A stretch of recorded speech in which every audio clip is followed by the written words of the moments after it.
ভারত থেকে আমদানি করা 24,500 টন চাল নিয়ে জাহাজ ভিড়েছে চট্টগ্রাম বন্দরে।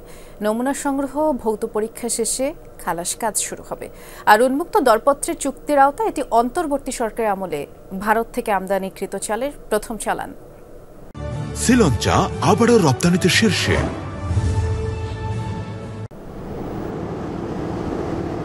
সকালে 24,690 টন সেদ্ধ চালের প্রথম চালান নিয়ে চট্টগ্রাম বন্দরের 11 নম্বর জেটিতে ভিড়ে এমভি তানিশ ড্রিম জাহাজ।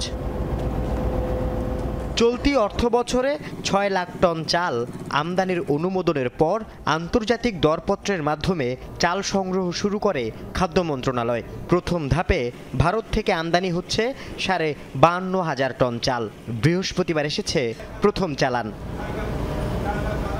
উন্মুক্ত দরপত্রের চুক্তির আওতায় এটি অন্তর্বর্তী সরকারের আমলে ভারত থেকে আমদানিকৃত চালের প্রথম চালান। যখন সরবরাহ বাড়বে তখন এটা স্বাভাবিক স্টেবল অবস্থায় ফিরে আসার কথা। তো আমরা যেহেতু সরবরাহ বাড়াচ্ছি, স্বাভাবিকভাবেই সেটা তো কমার কথা। চালানটি গত 22 ডিসেম্বর ভারতের কাকিনাড়া বন্দর থেকে চট্টগ্রাম বন্দরের উদ্দেশ্যে রওনা দেয়। প্রতিদিন 3,000 টন করে খালাসের পরিকল্পনা রয়েছে খাদ্য মন্ত্রণালয়ের। আমরা স্যাম্পল কালেকশন করব। স্যাম্পল কালেকশন করে এটা ল্যাবে নেওয়া হবে। ল্যাবরেটরিতে প্রাইমারি অ্যানালাইসিস রিপোর্ট ইস্যু করার পরেই আমরা মাল খালাস শুরু করব। আগামী 10 থেকে 12 দিনের মধ্যে এই চালানের বাকি চালও এসে পৌঁছানোর কথা। এভাবেই ধাপে ধাপে দেশে আসবে 6 লাখ মেট্রিক টন চাল।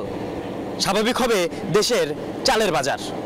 আল আমিন শিকদার, যমুনা নিউজ, চট্টগ্রাম।